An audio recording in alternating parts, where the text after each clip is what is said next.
Good evening. When I sit in the interview panels, most of the time I see bright students, they struggle a lot with their language, and sometimes it also becomes a hindrance. I don't want this to happen to most of the people, so my humble request is to share this video as much as possible, especially to people who are underprivileged, I should say. So please share it, and you can also subscribe to my channel. Ask them to subscribe to my channel, please. School of Soft Skills, Linguistic Intelligence, English Session 3, Communicative Competence.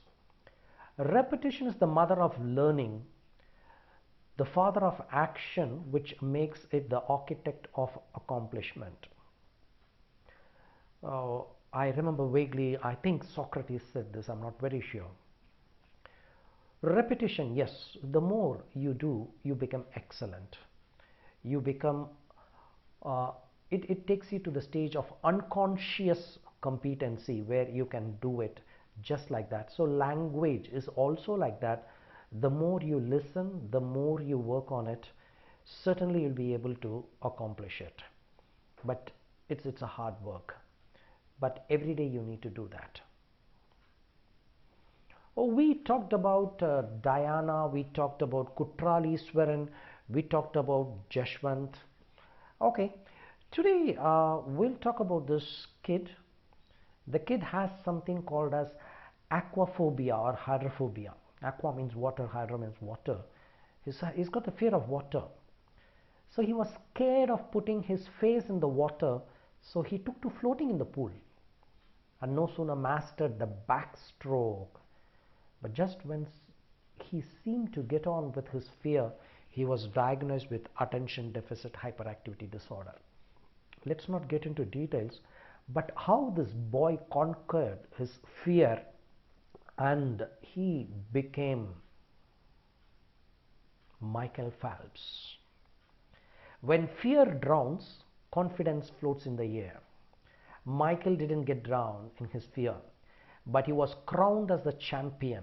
The very water that drowns the ship helps it to float, and the same water which Michael feared helped him to win his life. The fear served as his life buoy.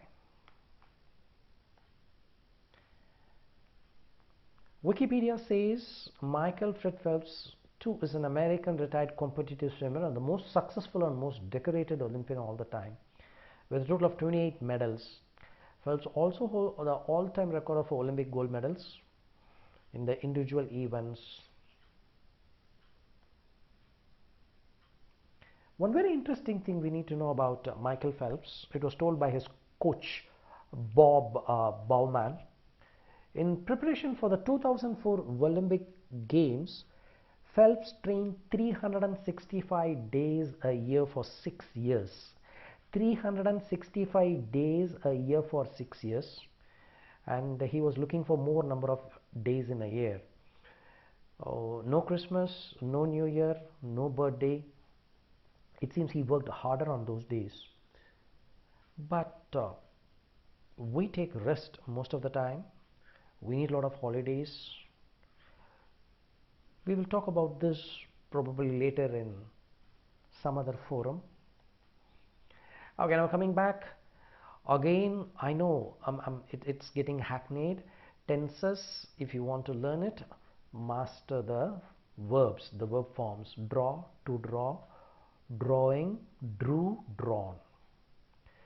These are a couple of verbs I've put, especially irregular: awake, awake, awake, awoke, awoken, be, was, were, and been, bind, bound, bound, bite, bit, bitten, bleed, bled, bled, blow, blew, blown, break, broke, broken, breed, bred, bred, bring, brought, brought, browbeat, browbeat, browbeat.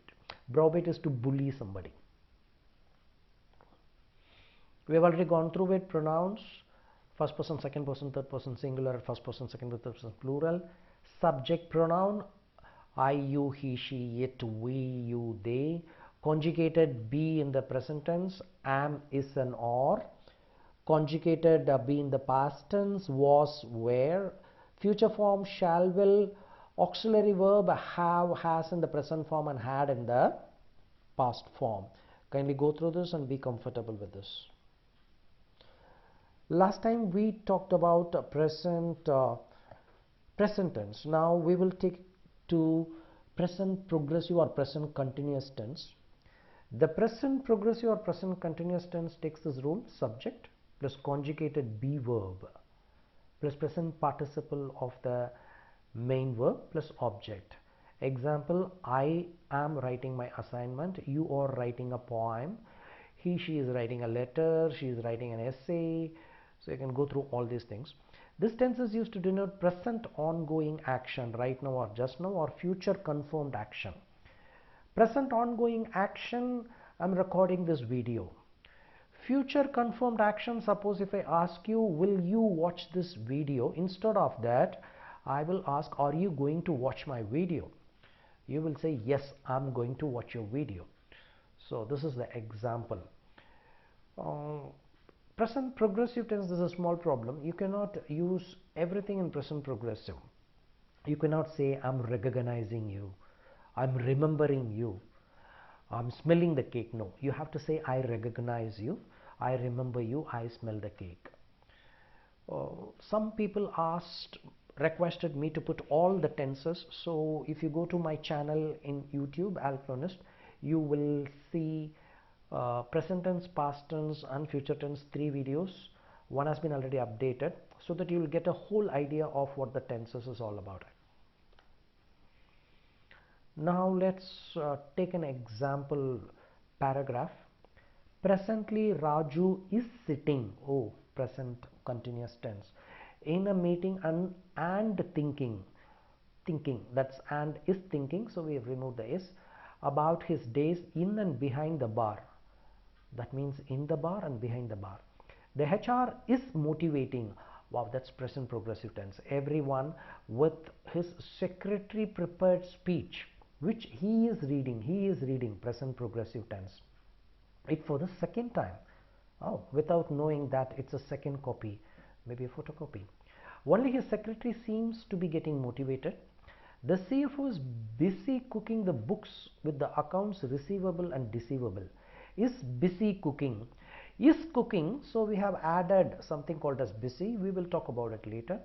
The marketing head is figuring out creative ways of justifying the decline in sales. A group of unwilling from the unfit to do the unnecessary. Looks like a board meeting. Okay. Now here and there I was talking about present progressive tense, is sitting, is thinking, is reading, and you may also see ing in other places which may not be present continuous tense. So what are these? Right now, kindly remember, not every ing is a continuous tense. Not every ed form, kicked, so might not be a perfect tense. Well, there are something called gerund, adjectives. We have verb which can be used as a noun which can be used as a verb, vice versa. Suppose if I say, I water the plant, I am watering the plant. Plant is drinking the water. Watering is good for plants. I have written my assignment. These are hand-written books. Written is a past participle, but here it serves as an adjective. And those are printed books. Print, to print, printing, printed. Oh, it's a present participle, it's a verb form. No, here it's used as an adjective. We will have an exclusive session on this. Vocabulary. The words today I'm going to introduce are apprise. Don't confuse this with appraise. Second one is lofty. Third one is cardinal. Fourth one has got different pronunciations, but Perse, and the idiom is jump the gun. Idiom is a idiom. Actually, it's a couple of words which give special meaning. It's got an origin. I'll be putting different videos on the origin of idioms maybe next month. What is apprise? Apprise is to inform or tell someone. How do I use it? He always apprises about his life in Facebook. The girls are apprising each other about each and other's life. Oh, I'm sorry, there is an and extra. The government has apprised. Oh, we have used both. We'll talk about nouns. Certain nouns can be both singular as well as plural. Apprise the citizens to exercise their franchises for a healthy government. I want to apprise you of my life. Please don't apprise anything now. So this is how we'll use it. The next one is lofty. In the meeting, the office assistant gave lofty ideas and the CEO appreciated it. We will set lofty goals and follow the same. Your motives must be lofty and not to find faults with others. Maybe you can try with yourself. It is a lofty idea. The next word is cardinal. The word cardinal has different meanings. A cardinal is a bright red songbird, and cardinal also refers to the bird's crimson color. And in Catholicism, a cardinal is a high-ranking bishop. In math, you use cardinal numbers to count. A cardinal rule is one that is central and should not be broken. So how do I use it? Communication is a cardinal skill. You cannot marry your colleague is the cardinal rule of many matrimonial companies. The cardinal principles of ethics are violated in yellow journalism and noise channels, according to a report in page number 3. The cardinal rule for success is hard work. The next word is Perse. It's a Latin word. It means by itself, intrinsically. You can use it in writing. You can use it while speaking also. Money per se doesn't make you happy or unhappy, but the possessor. The law makes drinking under the influence of, and driving illegal. The law makes drinking and driving illegal. I wouldn't say you are an idiot per se, but you are quasi-intelligent. That's an insult. Please don't use such types of words. Per se English is easy. I'll add one more example. Per se the examples are bad. The idiom jump the gun, acting too soon or without thinking. Ivan jumped the gun and ate the cake in the birthday party before the birthday baby cut it. The weatherman jumped the gun and predicted rains. Everyone was spitting on him. Don't jump the gun and celebrate. The proposal may be rejected. So now we have these words: apprise, lofty, cardinal, per se, jump the gun. How do I use it in an email? I am to apprise you that the management has decided to invite your lofty ideas for the forthcoming project.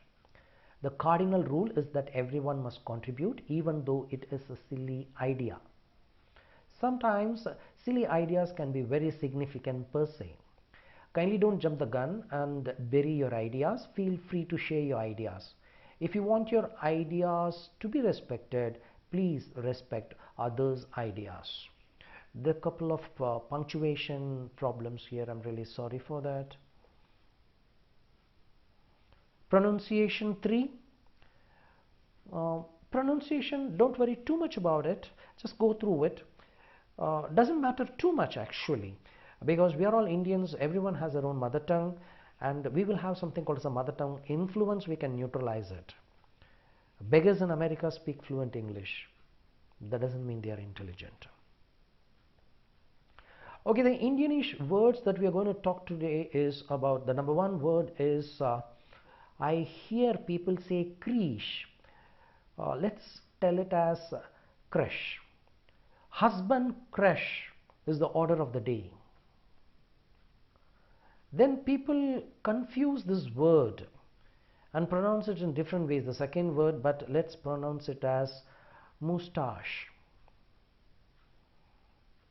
So moustache is a good tickling tool and also serves as a filter while drinking coffee or tea. The third word, the L is silent there. Don't say almond, it's almonds. Almonds are a good source of vitamin E and good protein, and it has good protein. The next word is Wednesday. I hear people say Wednesday. Well, that's okay.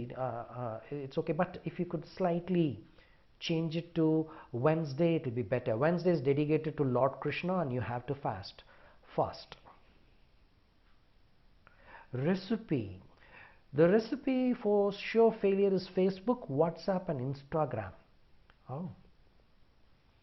Then the last but not the least word is receipt.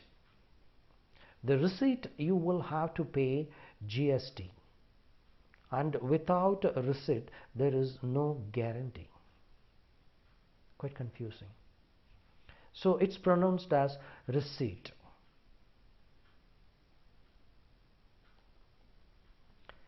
Tirukkural. Aran eenum inbamum eenum திறனறிந்து தீதின்றி வந்த பொருள். The wealth acquired with the knowledge of the proper means and without foul practices by paying your taxes will yield virtue and happiness.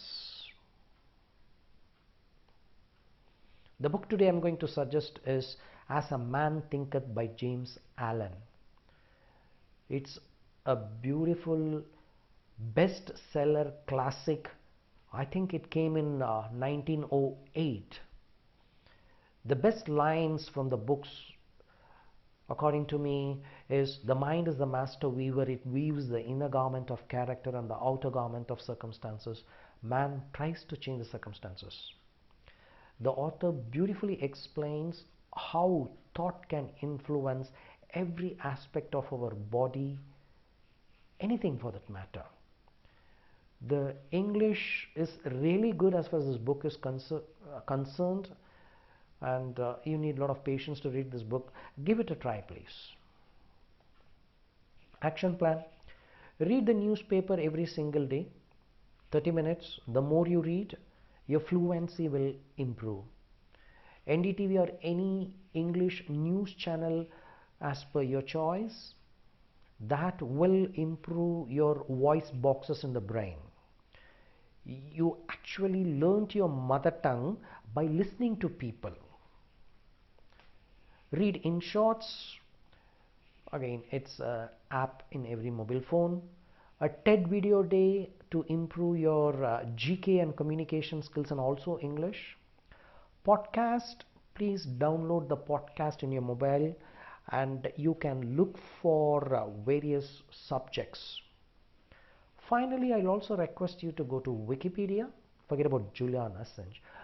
So you can browse through various topics, 10 minutes, not more than that, and you will stick to Wikipedia. That's very important. You will not digress. Today's problems are yesterday's mistakes. Tomorrow's problems will be today's mistakes. All in bold, raging, I'm sorry. Learn from your mistakes, but you won't have the time to commit all and learn. So the shortcut will be learn from others' mistakes too. Your communication today and English, if it has a problem, that was yesterday's mistakes. Don't worry too much. But still tomorrow, if it's going to be a problem, the question is, what are you going to do today? Thank you so much. I appreciate you spending 18 to 20 minutes with me in this video. My humble request is to share it with people which will be helpful for them to have a better future. Good night.